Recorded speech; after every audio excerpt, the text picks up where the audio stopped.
یہ بہت غور کرنے کی ہے کہ پوری دنیا اس وقت لرزہ برندام ہے اسلام اور مسلمین سے. سب کو ایک خوف ہے. دنیا کے کسی بھی خطے میں، دنیا کے کسی بھی علاقے میں آپ جا کر کے دیکھیں یا سنیں، اس لئے کہ دنیا تو اب سمٹ گئی ہے اور دنیا مٹھی میں ہو گئی ہے لوگوں کی. انٹرنیٹ نے دنیا کے شرق و غرب کو سمیٹ دیا ہے، مشرق اور مغرب سمٹ آئے ہیں.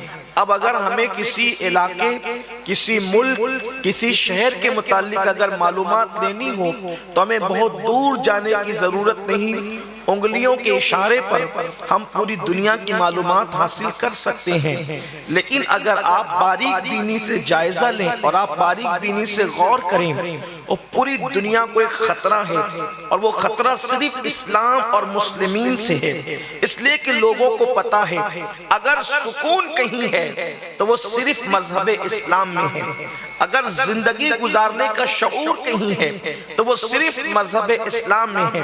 اگر زندگی گزارنے کا صحیح قانون کہیں ہے تو وہ صرف مذہب اسلام میں ہے. اسلام ذوق بندگی دینے والا مذہب، اسلام نظام زندگی دینے والا مذہب، اسلام نگاہوں کو تقدس دینے والا مذہب. پوری دنیا گینگ ریپ کی واردات سے پریشان ہے کہ ایک ایک لڑکی کے ساتھ اگر 5-5-10 لوگ مل کر کے بدکاری کرتے ہیں، ڈنڈے برسائے جا رہے ہیں، کیس کی بات ہو رہی ہے، کچھ اور بات ہو رہی ہے، لیکن پھر بھی لوگ کنٹرول نہیں کر پا رہے ہیں. اللہ اکبر. لوگ جانتے ہیں اسلام نے جو سزا مقرر کی ہے اگر اس کو نافذ کیا جائے تو پوری دنیا کے اندر زنا پہ کنٹرول ہو سکتا ہے، برائی پہ کنٹرول ہو سکتا ہے، چوری پہ کنٹرول ہو سکتا ہے، جرائم پہ کنٹرول ہو سکتا ہے. اور دنیا جیسے جیسے بڑھتی جا رہی ہے اور آگے بڑھتی جا رہی ہے، اسلام کا حسن بے نقاب ہوتا جا رہا ہے.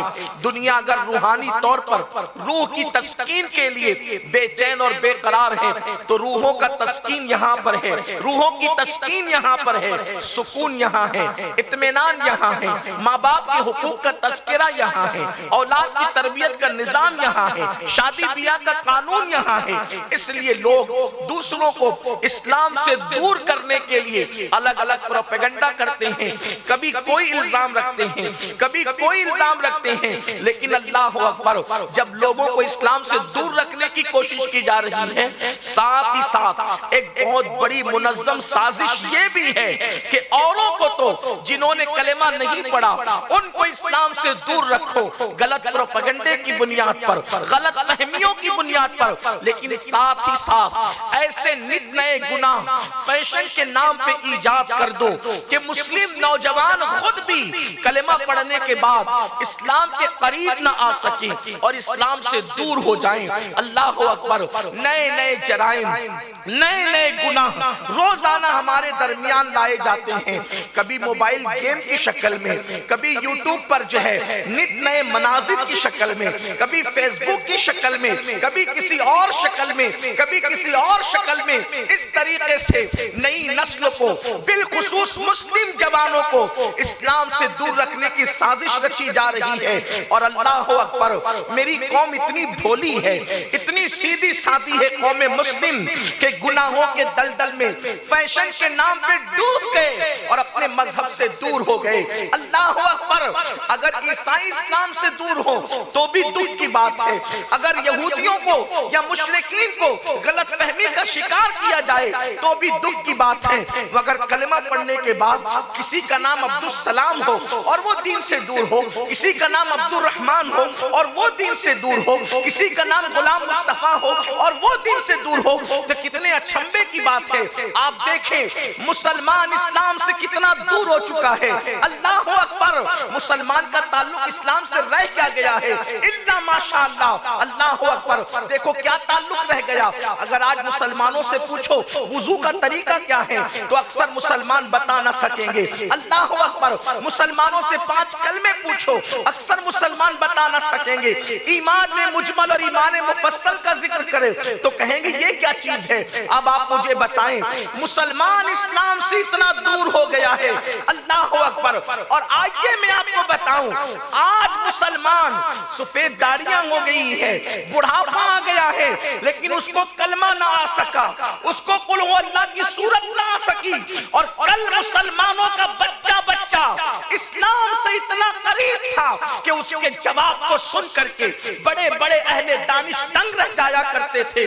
گھروں میں جو تربیت کا ماحول تھا، اسلام کا جو حسن تھا، جو دینی ماحول تھا، اس کی ایک جھلک دکھانا چاہتا ہوں۔ آپ دیکھیں، ہم مسلمان تو ہیں لیکن اسلام سے دور ہو گئے، مسلمان تو ہیں مگر اپنے دین سے دور ہو گئے۔ اور اچھی طرح یاد رکھنا، یہ اسلام ہی ہے جس نے عرب کے بوریا نشینوں کو قیصر و کسریٰ کا تاجدار بنایا ہے، یہ اسلام ہی ہے جس نے گمراہوں کو آسمان ہدایت کا تارا بنایا ہے، یہ اسلام ہی ہے جس نے خود فراموشوں کو اللہ کی معرفت عطا کی ہے، یہ اسلام ہی ہے جس نے دنیا کو ترقی کا شعور عطا کیا ہے۔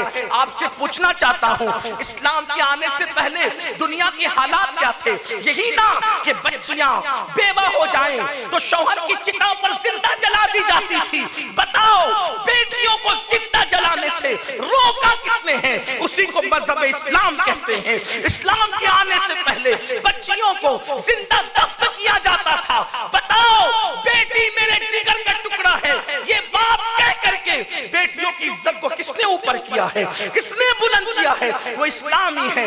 عورتوں کو جوئے میں ہار دیا جاتا تھا، بیوی تیرے گھر کی جنت ہے، یہ تصور کس نے دیا ہے؟ یہ تصور اسلام نے عطا فرمایا ہے۔ لیکن اللہ اکبر، آج ہم اسلام کی قدر نہیں کر رہے ہیں، اسلام سے کوسوں دور ہیں۔ لیکن آؤ، آج ہمارے بوڑھوں کو بھی اسلام نہیں پتا، آج ہمارے جوانوں کو بھی اسلام نہیں پتا۔ اور ایک وقت وہ تھا، ہمارے چھوٹے چھوٹے بچے، ان کی تربیت گھروں میں کیسے کی جاتی تھی کہ ان کو اسلام کتنا معلوم ہوتا تھا، ان کو دین کتنا معلوم ہوتا تھا، ان کو دین کی اہمیت کتنی پتہ ہوتی تھی۔